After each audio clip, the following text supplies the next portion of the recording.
Lucas capítulo 16, si Dios lo permite, vamos a considerar desde el versículo 1 hasta el versículo 13.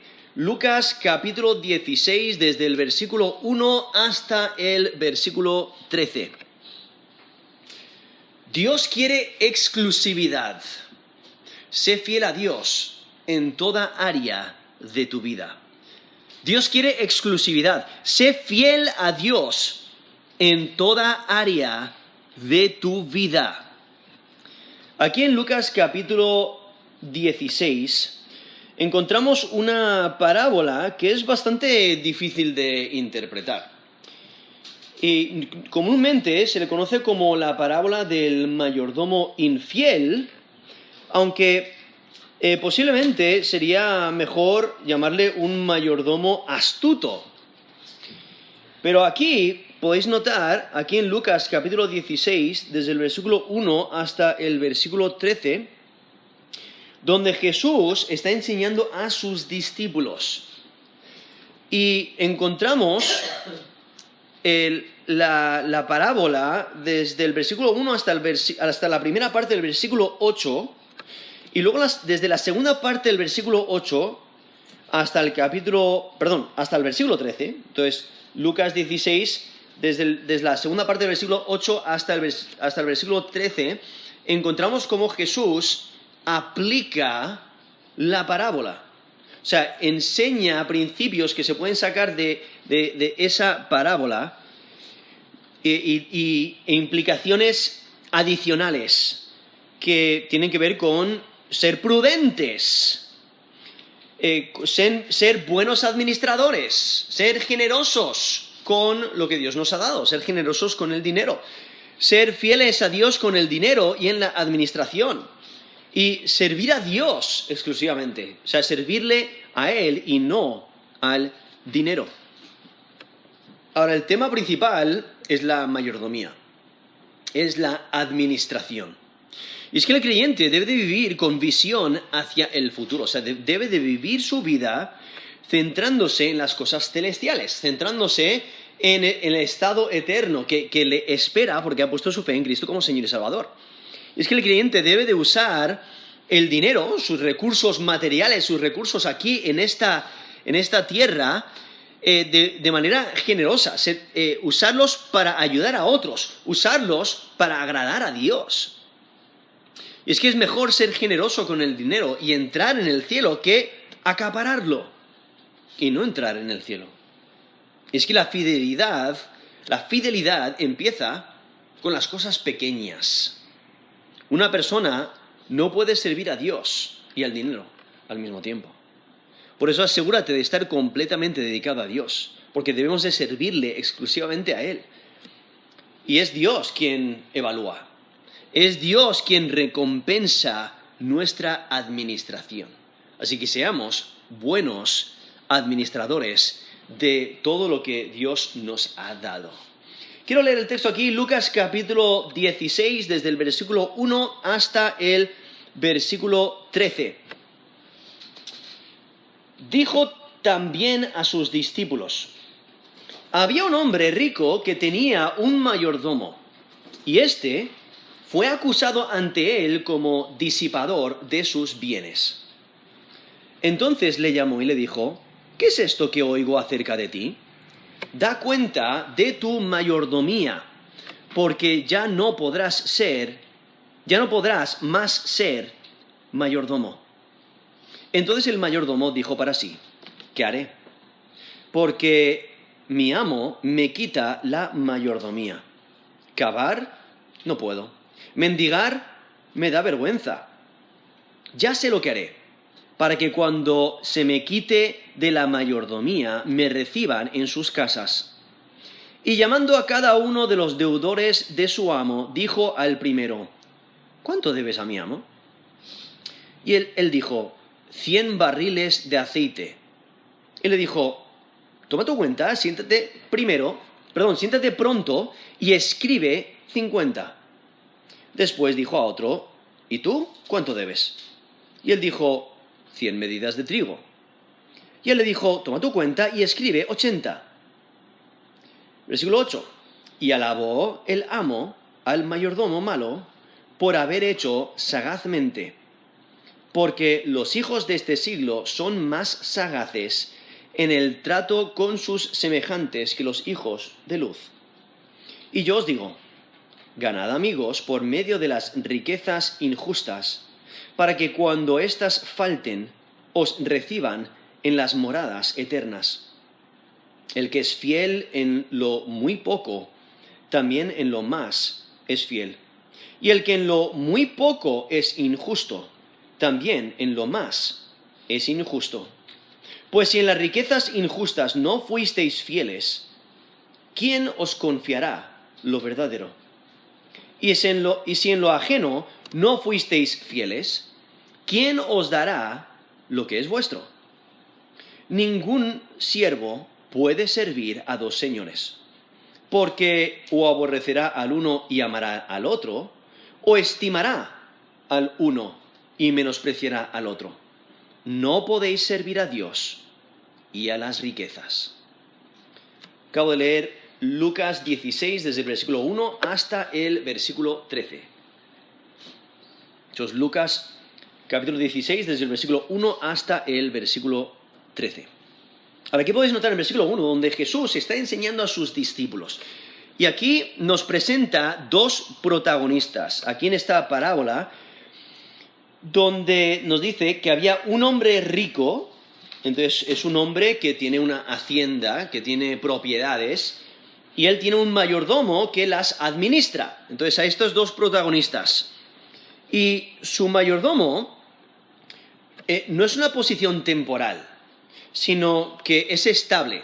Él tiene un rango superior. Él representa a su amo, él representa a este hombre rico, a este dueño de esa hacienda, y él le representa. Pero aquí vemos que tiene una posición estable porque el dueño le va a despedir y el mayordomo se va a encontrar sin lugar a dónde ir. Se va a encontrar en la calle y él le van a quitar su trabajo, entonces tiene que buscar otro trabajo. Y él no puede trabajar, ahí menciona que él no quiere y no puede trabajar un trabajo físico. Entonces este mayordomo está acostumbrado y tiene esa capacidad de ser mayordomo y tiene responsabilidades. Una de ellas es mantener registros detallados, los cuales aquí el dueño le pide que dé cuentas. Por eso en versículo 1 dice, había un hombre rico que tenía un mayordomo y este fue acusado ante él como disipador de sus bienes. Versículo 2, entonces le llamó y le dijo, ¿qué es esto que oigo acerca de ti? Da cuenta de tu mayordomía, porque ya no podrás más ser mayordomo. Entonces, aquí vemos estos dos protagonistas. Ahora, el hombre rico posiblemente no vivía en la propiedad que administraba el mayordomo, entonces él no ve las acciones del mayordomo, y el mayordomo, él está disipando sus bienes. No significa que necesariamente que le esté robando, sino que él no está administrando correctamente sus bienes, entonces no está negociando correctamente, no está siendo tan fiel como debería ser, y este dueño ha escuchado informes, ha recibido informes de la infidelidad de su mayordomo, y de acuerdo a los reportes, el mayordomo es incompetente. Entonces, por ello, el dueño tiene que actuar rápidamente, porque este mayordomo está malgastando las posesiones del dueño. Y por eso le beneficia actuar rápidamente para quitar al mayordomo. Por eso, en versículo 2 nos dice que le llamó y le dijo, ¿qué es esto que oigo acerca de ti? Aquí vemos cómo le hace esta pregunta para saber cómo va a reaccionar, y el dueño da a entender que cree los informes y que duda de su mayordomo, y por eso le pide las cuentas para verificar las acusaciones. Por eso dice, da cuenta de tu mayordomía porque ya no podrás ser mayordomo. O sea, esas palabras dan a entender que el dueño cree esos reportes y por eso quiere que dé cuentas para saber cuánto ha sido el daño, para saber qué exactamente ha ocurrido y aparenta que el dueño piensa que los registros van a confirmar esas acusaciones. Ahora, poder pedir los registros de la gestión de este mayordomo implica que el mayordomo mantuvo un registro detallado de sus actividades y de sus negocios, etc. Y aparenta que el problema es mala gestión de los recursos financieros. Y por eso le va a quitar la mayordomía. No puede confiar en él para usar sus recursos y sus bienes correctamente. Entonces, lo que el mayordomo tiene que hacer es tiene que concluir sus asuntos y los de la hacienda, y después tiene que entregar estas cuentas y se encontrará en la calle. Va a tener que buscar otro trabajo. Ahora, podéis notar como el mayordomo, él no responde a esta acusación, a esta pregunta, entonces da a entender que era culpable. Da a entender que él sabe, no ha sido tan fiel como debía ser con los recursos de este hombre rico. Y entonces en versículo 3 le vemos en un dilema, se encuentra en un grave dilema, porque sabe que ha perdido su trabajo. Y las opciones que tiene no son muy atractivas. Porque nos dice el versículo 3, entonces el mayordomo dijo para sí, ¿qué haré? Porque mi amo me quita la mayordomía. ¿Cavar? No puedo. ¿Mendigar? Me da vergüenza. Entonces aquí vemos cómo está considerando sus opciones.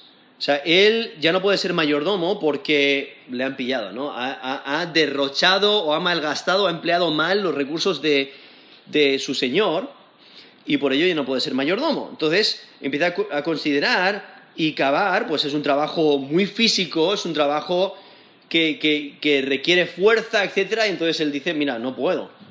Mendigar me da vergüenza. O sea, eso le bajaría el estatus. Él especialmente ha estado negociando con mucho dinero, con personas muy importantes, ha estado manejando estos recursos de este hombre rico y de repente encontrarse mendigando, pues le da vergüenza y no quiere hacerlo. Y por eso sus opciones no son muy atractivas. Y por ello él elabora una solución que le da la posibilidad de encontrar trabajo con algún socio comercial. Porque él tiene que arreglar la situación lo más posible para evitar sufrir en el futuro. O sea, él empieza a considerar su situación y planea. O sea, de acuerdo a su situación presente, ¿qué es lo que puede hacer para mejorar su situación futura? ¿Vale? Eso es lo que está haciendo este mayordomo. Y él elabora un plan. Y por eso en versículo 4 dice, ya sé lo que haré, para que cuando se me quite la mayordomía, me reciban en sus casas.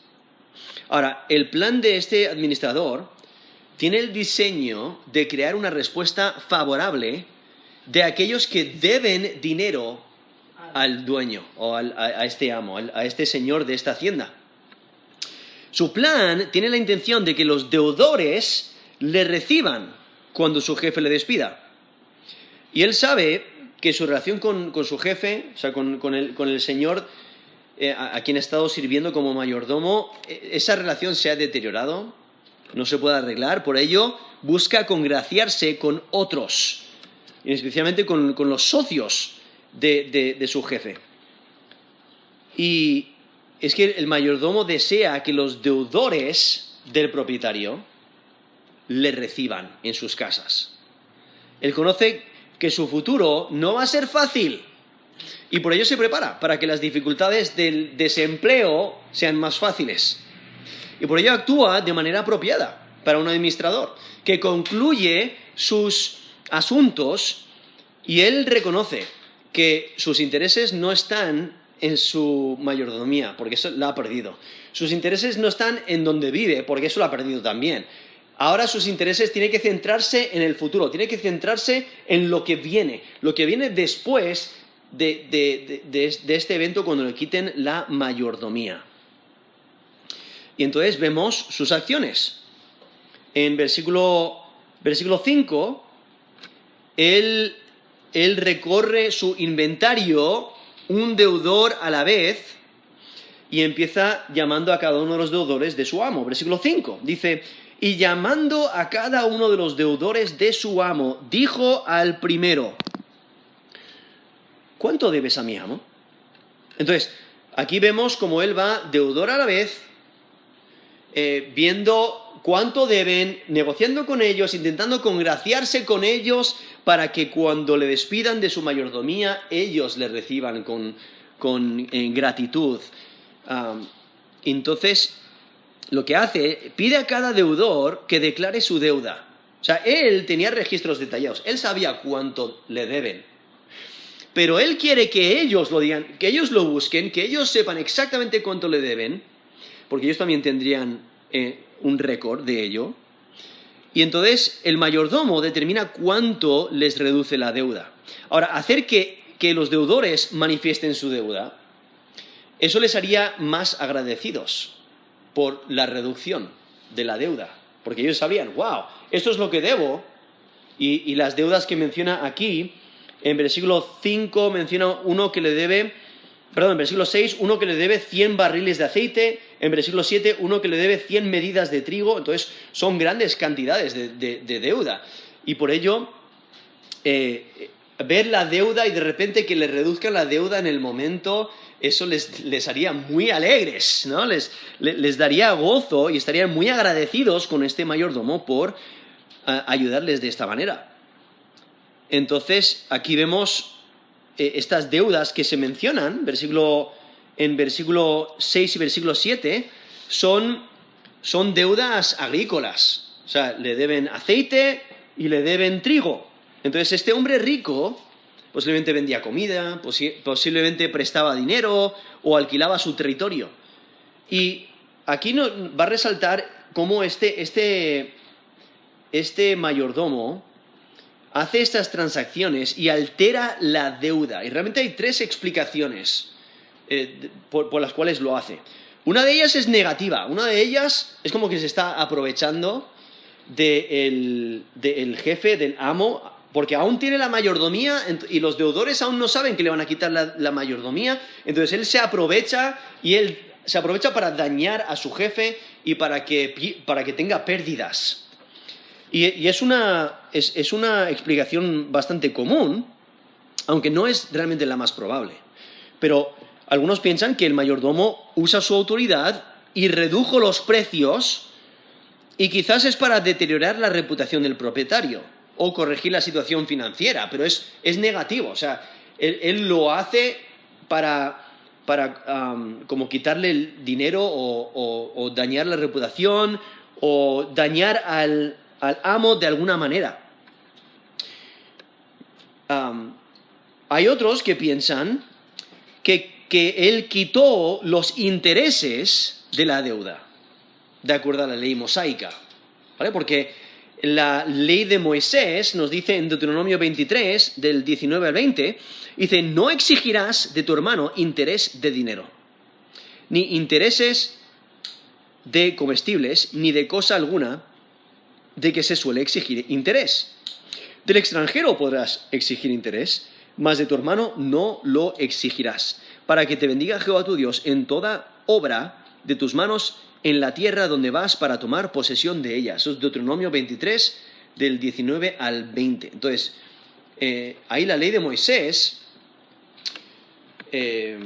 vemos cómo Dios exige que no se tome interés de los hermanos. Hay que, del resto de los israelitas, del resto del pueblo de Dios, porque deben de mostrar generosidad, y si hay necesidad entre el pueblo de Dios, hay que cubrir esa necesidad, hay que prestarles el dinero sin buscar interés, sin buscar ganancia, sin aprovecharse del necesitado. Una persona que tiene necesidad y que tiene que prestar prestado, pues no le exijas interés, sino le puedes prestar dinero, pero no exijas más de vuelta como ganancia. Entonces, posiblemente, lo que está haciendo aquí el mayordomo es eso mismo. Él está quitando esos intereses de la deuda, lo cual, eso beneficiaría en su búsqueda de trabajo, porque de repente esos deudores se les ha quitado los intereses, les beneficia a ellos, por ello le beneficiaría a él para congraciarse con ellos, pero también conformaría los negocios del propietario a la ley de Dios. Entonces también sería beneficiario, o sea, de beneficio para el amo, porque de repente todas sus cuentas se ajustan a la ley de Dios. Entonces también beneficiaría al amo. Lo cual, por eso, tiene sentido de que el amo luego le elogia. O sea, si lo hubiera robado, el amo no le elogiaría, no le alabaría por sus acciones. Entonces, por eso no es probable que sea un robo o que haya usado su mayordomía, su autoridad, de una manera negativa, aprovechándose del jefe, etcétera, sino es más probable que haya hecho algo correcto, y una de las opciones sería que quitó los intereses de la deuda de acuerdo a la ley mosaica, ¿vale? Pero la más probable es que el mayordomo eliminó sus propias comisiones, o sea, su porcentaje de ganancia sobre el producto del negocio. Entonces, esas comisiones, esas ganancias que él obtendría por el negocio. Entonces, él viendo su situación, él estuvo dispuesto a no recibir sus ganancias, pensando en el futuro, para que los deudores le vean con gracia y le muestren favor a él. Entonces, en este caso estaría sacrificando su propio dinero y no el del dueño.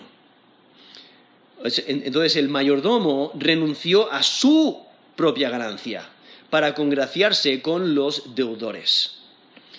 Entonces, por lo menos las últimas dos opciones, o una mezcla de ellas, son más probables, aunque luego yo prefiero esa última, donde el mayordomo mismo eliminó sus propias comisiones, o sea, su porcentaje de ganancia sobre el producto del negocio. Y por eso, su amo, o sea, su señor, le puede alabar, lo cual Jesús mismo está enseñando el ejemplo de este mayordomo que él planeó para el futuro. Está resaltando esa administración y cómo tuvo esa visión del futuro para planear. Viendo su situación presente, él planeó para su futuro, lo cual Jesús aplica esa parábola para enseñar que los discípulos, o sea, los seguidores de Jesús, deben de vivir sus vidas planeando para el futuro, planeando para el estado eterno. Entonces, el motivo del mayordomo es crear aprecio, para que le traten con compasión cuando le despidan de su mayordomía. O sea, su propósito es congraciarse con muchos, sin dañar a su señor.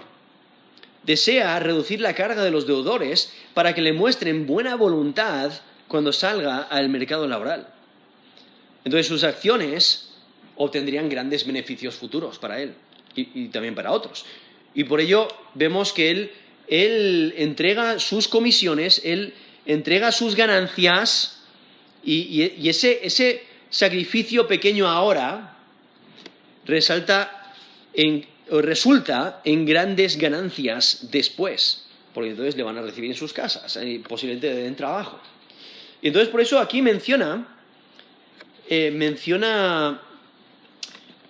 estos negocios que hace en versículo 6, versículo 7, donde dice, él dijo, o sea, esto es uno de los deudores que dijo que dice 100 barriles de aceite, y entonces le dijo, toma tu cuenta, siéntate primero y escribe 50. Ahora, aquí, entre comentaristas se debate si los deudores eran arrendatarios del territorio del dueño o si eran hombres de negocios independientes, aunque es más probable que fueran hombres de negocios independientes, pero aquí vemos que sus deudas muestran que eran personas pudientes, eran personas ricas, porque estas deudas son grandes, o sea, tendrían que tener suficiente riqueza para contratar al mayordomo cuando fuera despedido, y aún también de que les hayan prestado tanto, resalta que eran personas que podían pagar de vuelta ese préstamo. Entonces, aquí simplemente nos da 2 ejemplos, pero da a entender que este hombre rico tendría bastantes deudores y el mayordomo fue uno a la vez y le fue reduciendo las deudas, quitando su propia comisión de sus deudas. Y entonces, aquí nos menciona en el versículo 6, 100 barriles de aceite. Ahora, el término ahí traducido barriles es un término en el lenguaje original que es batos, que se refiere a una medida líquida, ¿vale? Y la medida líquida que menciona, su tamaño es incierto porque aparenta tener diferentes medidas en diferentes lugares y diferentes tiempos, pero lo más probable es que sería alrededor de unos 34 litros, ¿vale? Entonces, 34 litros cada bato o cada barril, y entonces cuando menciona aquí 100 barriles está hablando de una gran deuda, o sea, es algo bastante importante. Entonces, por ello, el deudor no era un trabajador normal, porque se le permitió tener tanta deuda. Aquí vemos como el mayordomo le dice al deudor que actúe rápidamente para reducir su deuda a la mitad. Aquí podéis notar, dice, toma tu cuenta, estos versículos 6, siéntate pronto y escribe 50. Entonces, le reduce la deuda a la mitad. Básicamente quita sus comisiones y entonces, pues este hombre, al recibir esa reducción de la mitad de su deuda, eso le traería mucho alivio. Le haría apreciar a este mayordomo. Entonces le hace escribir la nota con su mano para que la transacción sea original, se note aquí que se ha llevado a cabo, y entonces vemos que eso le congraciaría con este deudor. También en versículo 7 dice, después dijo a otro, ¿y tú cuánto debes? Y él dijo, 100 medidas de trigo. Ahora, ese término de traducido medidas es una medida que en el lenguaje original es coro o coros, y equivale, aunque también hay diferentes medidas, diferentes tamaños, diferentes tiempos, diferentes lugares, pero lo más probable es que equivalga a unos 390 litros. Entonces, también la deuda es muy grande. Aquí tiene 100 medidas de trigo y le reduce la deuda un 20%. Ahora, la diferencia de reducción, porque podéis notar que en el primero le quita 50%, aquí le reduce la deuda un 20%, y la diferencia de reducción se explica con la tasa. La tasa entre el aceite y el trigo puede ser diferente porque el aceite se valoraba más y por ello tendría más comisión, y por eso le puede quitar 50% de esa deuda del aceite y solamente 20% de la deuda del trigo. Pero entonces aquí vemos la misma idea. Toma tu cuenta y escribe 80. Y entonces en versículo 8, aquí es donde nos damos cuenta que lo que acaba de ocurrir, ahí en versículo 5, del versículo 5 al versículo 7, no fue nada ilegal, no fue nada en contra del amo o del señor, sino que fue algo para alabar. O sea, él agradó al Señor, porque en el versículo 8 dice, y alabó el amo al mayordomo malo por haber hecho sagazmente. Ahora quizás dices, pero ¿por qué le llama malo, mayordomo malo? Bueno, por la descripción que ocurrió en el versículo 1. Porque en el versículo 1 dice, había un hombre rico que tenía un mayordomo y este fue acusado ante él como disipador de sus bienes. Entonces, era un mayordomo malo porque antes había actuado de una manera negligente, de una manera injusta. Pero no se está refiriendo a lo que acaba de ocurrir. Entonces aquí, en la primera parte del versículo 8, vemos cómo concluye la parábola con el dueño que elogia al mayordomo infiel por su astucia. Y es infiel por lo que hizo en el pasado, pero lo que acaba de hacer realmente muestra mucha astucia, porque ¿qué es lo que está haciendo? Está planeando para su futuro, que está próximo, pero está planeando para ello. Entonces no le está alabando por su injusticia, sino porque actuó con prudencia. Y la segunda parte del versículo, Jesús explica el punto de la parábola. Nos dice ahí en la mitad del versículo 8, porque los hijos de este siglo son más sagaces en el trato con sus semejantes que los hijos de luz. Entonces Jesús apunta a la lección de la parábola y afirma que lo que dijo el hombre rico es cierto. Y es correcto por el principio que presenta aquí al final del versículo 8. Dice, porque los hijos de este siglo son más sagaces, o sea, son más astutos, porque ese término sagaz significa prudente o inteligente, entonces es más astuto, son más astutos en el trato con sus semejantes que los hijos de luz. Entonces, básicamente aquí ha destacado en esa parábola a un hombre injusto que actúa para su propio beneficio. Él considera su futuro y planea de acuerdo a lo que tiene disponible de la mejor manera para prepararse para su futuro. Él ha sido astuto. Y el punto es que los hijos del mundo prevén más su futuro que los hijos de Dios. En el sentido de que aquellos que no son creyentes son muchas veces más astutos, planeando para su futuro en esta tierra, planeando para lo que pueda ocurrir en el futuro, más que los hijos de Dios, que los hijos de Dios tienen un futuro eterno, que van a pasar a la eternidad. Y entonces los creyentes muchas veces no se enfocan en las cosas celestiales, no se enfocan en lo que viene después de esta vida, como deberían. Y por ello Jesús está haciendo esa comparación. Los hijos de este mundo, los que tienen solamente esta vida terrestre, ellos se preparan y planean y prevén para su futuro en esta tierra, más que los creyentes que deberían de prepararse para su eternidad. Y es que los hijos de Dios deben de ser astutos con sus posesiones al ser generosos. Y es que tales actos muestran caridad, muestran previsión. Y por ahí aquí Jesús hace esta comparación entre los inconversos y los creyentes. Y es que los creyentes tienen un futuro celestial y deben de ser diligentes, deben de evaluar el efecto de sus acciones. Al igual, o sea, de la misma manera que los inconversos buscan protección y prosperidad en este mundo.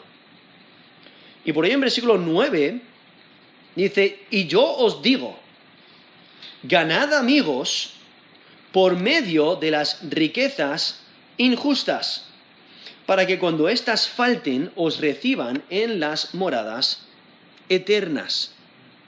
Ahora aquí podéis notar que menciona riquezas injustas, lo cual nos tiende a hacer pensar que está hablando de riquezas ganadas de una manera injusta, o sea, quizás por robo, por engaños, etc.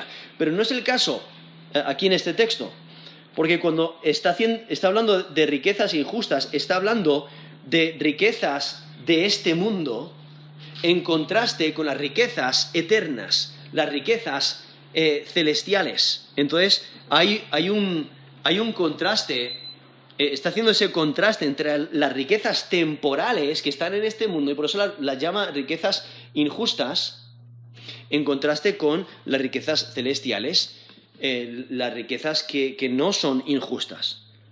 Y es porque las riquezas comúnmente se usan para mal aquí en este mundo. Muchas veces la gente vive por el dinero, viven para conseguir dinero, y entonces eso les quita la mirada de Dios. Viven para el dinero y eso es pecado. Buscan el dinero de una manera egoísta y entonces les hace egoísta. Le llevan el buscar dinero, buscar estas riquezas, pues les lleva a aprovecharse de otros, les influye para mal, les hace infieles a Dios. Por eso le llama riquezas injustas. ¿Por qué? cuando ponemos el enfoque en ellas, nos distorsiona la vista, nos hace desviarnos de Dios. Por eso lo llama riquezas injustas, haciendo ese contraste entre esas riquezas eternas, esos tesoros en los cielos que esperan a aquellos que son fieles a Dios. Y entonces, ahora lo que Jesús está haciendo, está presentando implicaciones adicionales de la enseñanza de la parábola. Porque esta parábola tiene más lecciones que el simple hecho de ser prudentes y de planear para el futuro. Porque aquí nos está diciendo que debemos de usar nuestros recursos de una manera generosa, ayudando a otros en necesidad. Y por eso Jesús muestra la importancia de la aplicación cuando él dice, versículo 9, yo os digo. O sea, son palabras a las cuales debemos de atender, debemos de escuchar.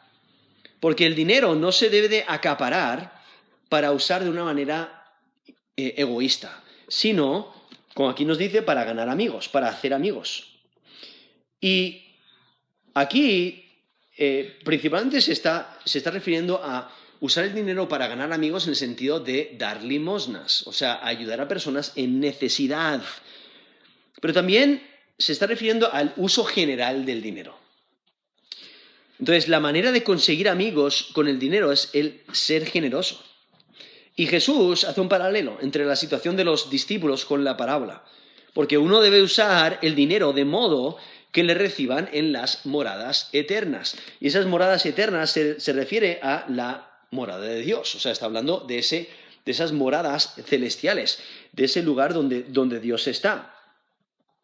Y entonces, aquí dice, mira, básicamente ten cuidado cómo uses las riquezas o las cosas materiales en este mundo, porque te puede quitar la mirada de Dios y de su reino.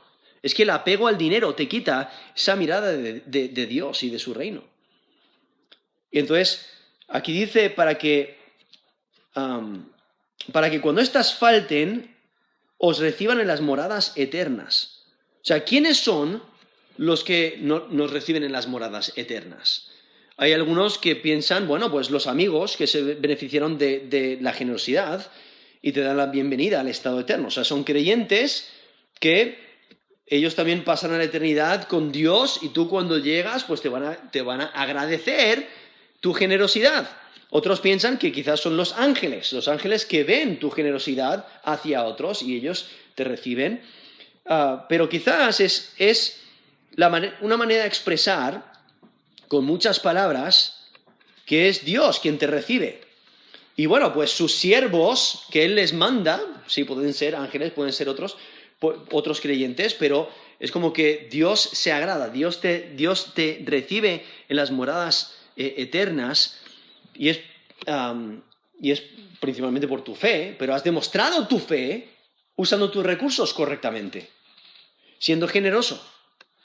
Entonces, es más probable que se refiera a Dios recibiendo al creyente que ha demostrado su fe con su generosidad, con el uso de sus recursos, porque Dios es quien recompensa al creyente que usa sus recursos para cubrir las necesidades de otros. Por eso, por ejemplo, en Lucas 12, del 33 al 34, dice, vended lo que poseéis y dad limosna. Haceos bolsas que no se envejezcan, tesoros en los cielos que no se agote, donde el ladrón no llega ni polilla destruye, porque donde está vuestro tesoro, allí estará también vuestro corazón. Eso es Lucas 12, del 33 al 34, donde hace esa conexión. Cuando somos generosos y proveemos para las necesidades de otros, es como que estamos atesorando nuestro tesoro en los cielos y recibimos recompensa. Eso es Lucas 12, del 33 al 34. Y es que Dios se agrada de sus discípulos, o sea, de los seguidores de Jesús, que aman a sus prójimos de manera concreta. Estos discípulos dan evidencia de un andar activo con Dios. Y es que su generosidad y su uso del dinero demuestra su fe, demuestra su dedicación a Dios. Por eso, como en 1 Juan 3, versículo 17, dice, pero el que tiene bienes de este mundo y ve a su hermano tener necesidad y cierra contra él su corazón, ¿cómo mora el amor de Dios en él? O sea, eso es 1 Juan 3, versículo 17, donde el apóstol Juan, inspirado por Dios, dice, mira, si ves la necesidad de un hermano en Cristo y tienes la posibilidad de cubrir esa necesidad y no haces absolutamente nada, considera tu corazón, porque posiblemente no eres creyente. Porque un creyente va a reflejar el amor de Dios, va a reflejar la generosidad de Dios, no va a aferrarse al dinero, sino que va a compartirlo para las necesidades de otros, y entonces demuestra su fe, demuestra su conocimiento de Dios al ser generoso. Como también en Santiago 2, del 15 al 17. Santiago 2, versículo 15. Y si un hermano o una hermana están desnudos, en el sentido de que no tienen ropa, y tienen necesidad de mantenimiento de cada día, y alguno de vosotros les dice, id en paz, calentaos y saciaos, pero no les dais las cosas que son necesarias para el cuerpo, ¿de qué aprovecha? Así también la fe, si no tiene obras, es muerta en sí misma. Eso es Santiago 2, del 15 al 17, donde Santiago, inspirado por Dios, está diciendo, mira, demuestra tu fe por tus obras, y una de las maneras que lo haces es ayudando a los necesitados, cubriendo necesidades que tengan. Y es que Dios recompensa al creyente generoso. Y por eso aquí nos dice, eso es en Lucas 16, versículo 9, dice, pero yo os digo, ganad amigos por medio de las riquezas injustas, para que cuando éstas falten os reciban en las moradas eternas. Entonces, por ello es usar los recursos de una manera que beneficie a otros, siendo generoso como Dios es generoso, usando los recursos que Dios te da, estas riquezas, este dinero que es temporal, úsalo para agradar a Dios. Y dice, para que cuando éstas falten, eso destaca que el dinero falla. Muchos confían en el dinero, pero de un momento a otro desaparece. ¿No? Incluso nos dice Proverbios 23, versículo 5, ¿has de poner tus ojos en las riquezas, siendo ningunas? Porque se harán alas, como alas de águila, y volarán al cielo. Eso es Proverbios 23, versículo 5. Es fácil confiar en esa cuenta bancaria, especialmente cuando los números son muy grandes, ¿no? Pero desaparece. El dinero está en un momento y en otro momento ya no está. Entonces no hay que poner la confianza en el dinero. Y por eso aquí destaca, aquí en Lucas 16, versículo 9, para que cuando éstas falten, o sea, el dinero va a faltar, el dinero se agota, el dinero deja de tener valor. Y por eso es importante estar preparado para cuando el dinero falle. Y el dinero deja de tener valor cuando uno pasa la eternidad. O sea, pasas la eternidad, el cadáver que queda aquí en esta tierra, o sea, ¿qué necesidad de dinero tiene? O sea, por mucho que tenga en el banco, no le sirve. Y entonces, por eso, aquí el punto es que el dinero no dura. Entonces, en vez de confiar en el dinero, debemos darle un uso provechoso. Hay que usar el dinero de manera que agrade a Dios y le sirva. Y es que conocer a Dios y ser generoso es mejor que ser rico y perderse eternamente. Es necesario reconocer que Dios observa nuestra administración. Él sabe lo que nos da para que lo administremos. Y debemos usar nuestros recursos para agradarle. Y entonces en versículo 10 destaca otra aplicación de la parábola de que el carácter de la persona importa en cosas grandes y pequeñas. Por eso dice, el que es fiel en lo muy poco, también en lo más es fiel. Y el que en lo muy poco es injusto, también en lo más es injusto. Entonces, si uno es fiel en lo pequeño o en lo poco, también va a ser fiel en lo grande. Y es que la asociación entre la fidelidad y la administración es totalmente natural. O sea, todo lo que hagas importa. Y todo lo que haces, sea pequeño o sea grande, revela tu carácter. La manera que revelas tu carácter en cosas pequeñas indica cómo lo harás en cosas grandes. O sea, las responsabilidades que tienes Cuando empiezas, quizás empiezas un trabajo, te dan responsabilidades y si ven que puedes sobrellevar esas responsabilidades, pues te dan más responsabilidades. Pero si tienes un mal carácter, no vas a llevar a cabo tus responsabilidades correctamente, entonces no te pueden dar más responsabilidad porque tampoco las vas a llevar de una manera correcta. Entonces, por ello, viendo aquí la importancia de hacer lo que es correcto y ser fiel en lo muy poco, porque al ser fiel en lo poco demuestras que vas a ser fiel en lo grande.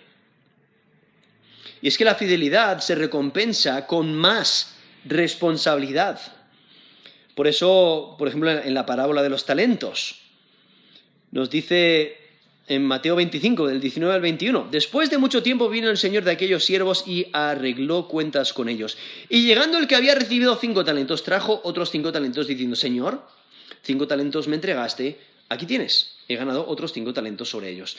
Y su señor le dijo, bien, buen siervo y fiel, sobre poco has sido fiel, sobre mucho te pondré, entra en el gozo de tu Señor.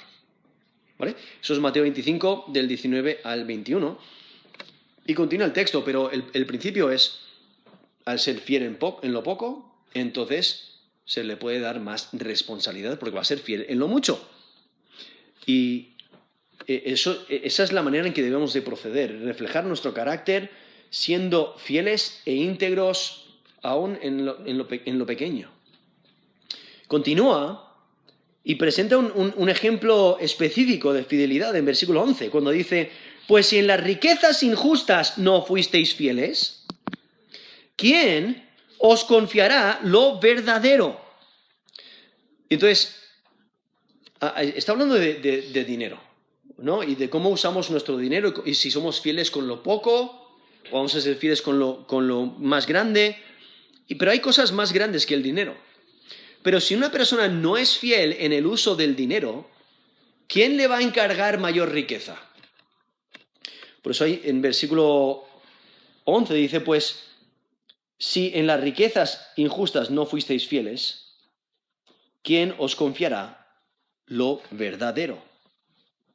Entonces, si en esas riquezas injustas, otra vez refiriéndose al dinero de este mundo, al dinero terrenal, temporal, si no hemos sido fieles en eso pequeño, cuando pasemos a la eternidad, ¿por qué pensamos que Dios nos va a encargar con cosas mayores? Y es que el punto es que ser fiel en algo pequeño demuestra que uno está preparado para cosas más importantes. Y eso, lo verdadero, cuando dice, ¿quién os confiará lo verdadero?, destaca esas bendiciones espirituales del servicio en el reino de Dios. O sea, Dios es quien asigna las verdaderas bendiciones a los hijos de Dios. Él nos ha dado todos los recursos que tenemos hoy, ¿no? Para administrar en esta tierra, en este mundo, en esta vida. Pero de acuerdo a nuestra fidelidad a esos recursos, Él nos va a encargar diferentes recursos en el estado eterno. Y por ello hay que ser fieles. Es como la parábola de las minas. Cuando dice en Lucas 19, del 16 al 17, vino el primero diciendo, Señor, tu mina ha ganado 10 minas. Y le dijo, está bien, buen siervo, por cuanto en lo poco has sido fiel, tendrás autoridad sobre 10 ciudades. O sea, le encarga más responsabilidad porque ha sido fiel.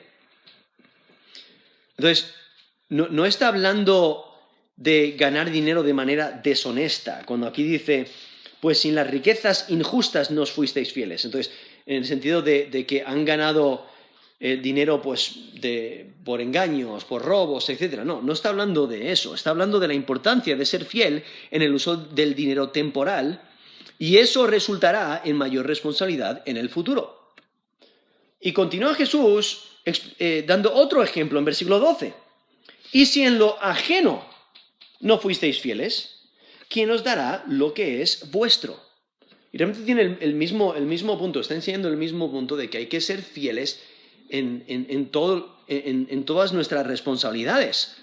Y ahora identifica la responsabilidad de cuidar los asuntos de otro.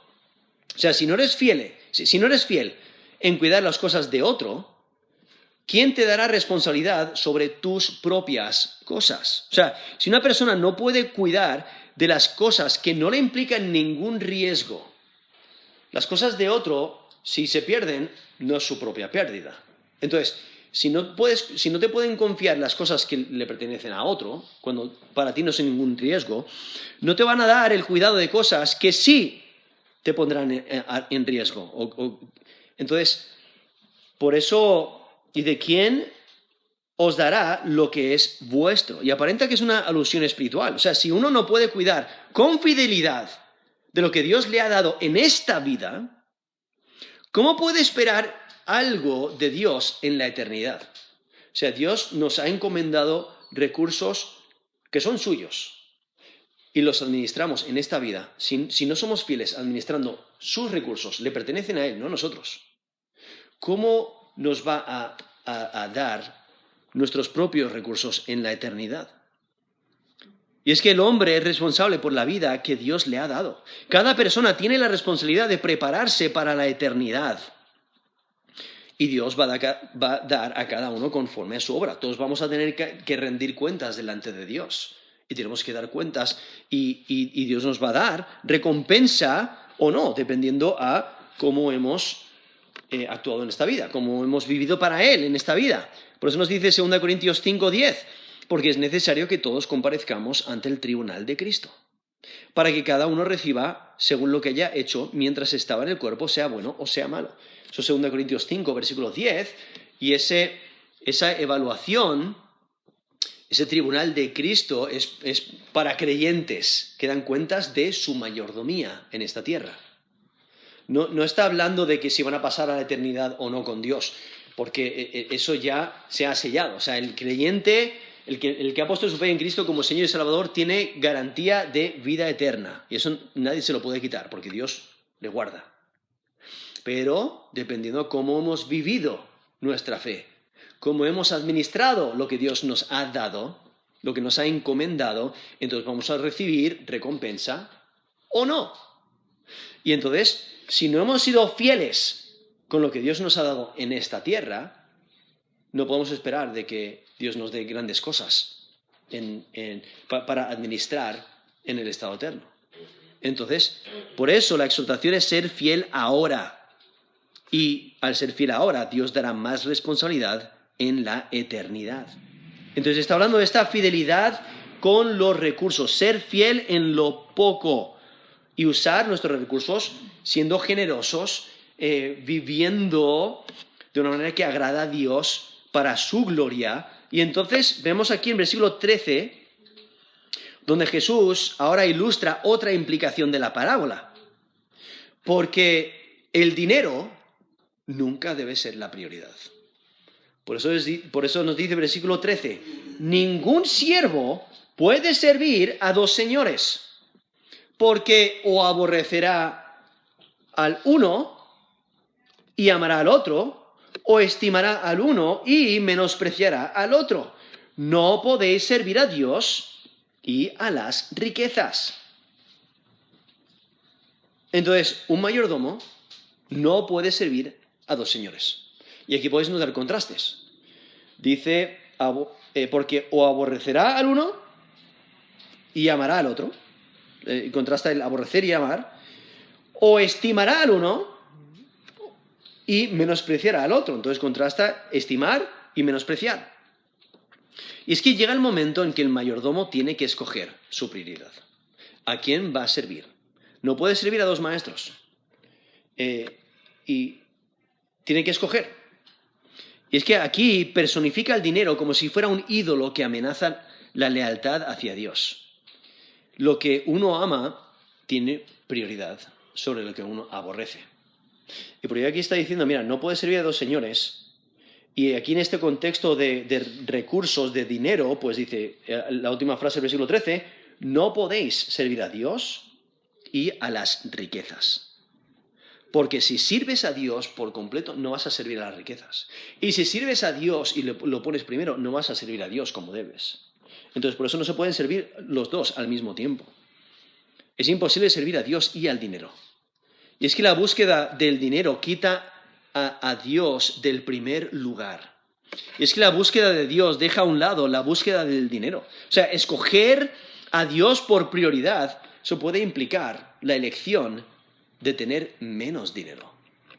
Es decir, ¿sabes qué? Me voy a dedicar a Dios y porque me voy a dedicar a Dios no voy a pasar tanto tiempo enfocándome en el dinero para ganar dinero, para tener más recursos, etc. Es que lo que uno hace con el dinero prueba lo que hará con responsabilidades mayores. Y es que es necesario escoger servir a Dios. Ser generoso con el dinero es una manera de poner a Dios primero antes que al dinero. Es que una persona puede servir a Dios con sus recursos. O sea, eso no significa que no pueda ser rico, porque tenemos ejemplos en la Escritura, personas extremadamente ricas, pero aún así sirvieron a Dios con sus recursos, como Abraham, como Job, ejemplos, ¿no? Pero realmente tiene que ver con la mentalidad, porque hay también personas pobres que sirven al dinero en vez de a Dios, porque su mentalidad está enfocada en el dinero. Y es que una persona debe servir a Dios exclusivamente. Y es que por eso hay que asegurarse de escoger servir a Dios en vez de las cosas materiales. Y es que Dios quiere exclusividad. Sé fiel a Dios en toda área de tu vida. Porque cuando consideramos aquí esta enseñanza con esta parábola y las implicaciones y la aplicación que Jesús da, o sea, vemos un hombre que se encuentra en una situación desesperada. Pero él piensa por adelantado para maximizar sus intereses futuros. Por ello Jesús hace esa conexión diciendo y exhortando a sus discípulos a ser prudentes y a usar su dinero generosamente, a planear para la eternidad, para su estado eterno, o sea, usar los recursos que tienen ahora para agradar a Dios y hacerse tesoros en los cielos. Y es que Dios recompensa a los que usan sus recursos para Él. Y Jesús destaca que las personas de este mundo comúnmente son más sabios preparándose para el futuro que los hijos de Dios. O sea, los hombres, las personas que no conocen a Cristo como Señor y Salvador, planean para su futuro próximo, ¿no? para su futuro en esta tierra, pero los creyentes deben de planear para su futuro en la eternidad. Y es que Jesús también comenta que el carácter se establece en las cosas pequeñas. Si uno es fiel en lo poco, también lo será en lo mucho. Si uno es fiel con el dinero y en otros asuntos, pues también será fiel con más responsabilidad. Pero si no es fiel con el dinero y tampoco con otros asuntos, ¿cómo espera mayores recompensas y responsabilidades cuando pase la eternidad? Es que es necesario escoger o servir a Dios o servir al dinero, pero no se puede servir a los dos. Dios no comparte lealtad. Y servir a Dios es escoger ser generoso. Porque nos damos cuenta de que todos los recursos que tenemos le pertenecen a Él. Somos administradores de sus recursos y por ello los usamos con fidelidad para su gloria. Y es que el creyente debe de hacerse tesoros en los cielos. Como nos dice Mateo 6, del 19 al 21. No os hagáis tesoros en la tierra, donde la polilla y el orín corrompen, y donde ladrones minan y hurtan, sino haceos tesoros en el cielo, donde ni la polilla ni el orín corrompen, y donde ladrones no minan ni hurtan, porque donde esté vuestro tesoro, allí estará también vuestro corazón. Eso es Mateo 6, del 19 al 21. O sea, asegúrate de que tu tesoro esté en los cielos, porque ahí es donde estará tu corazón. Y es que Dios quiere exclusividad. Sé fiel a Dios en toda área de tu vida. Vamos a terminar en oración.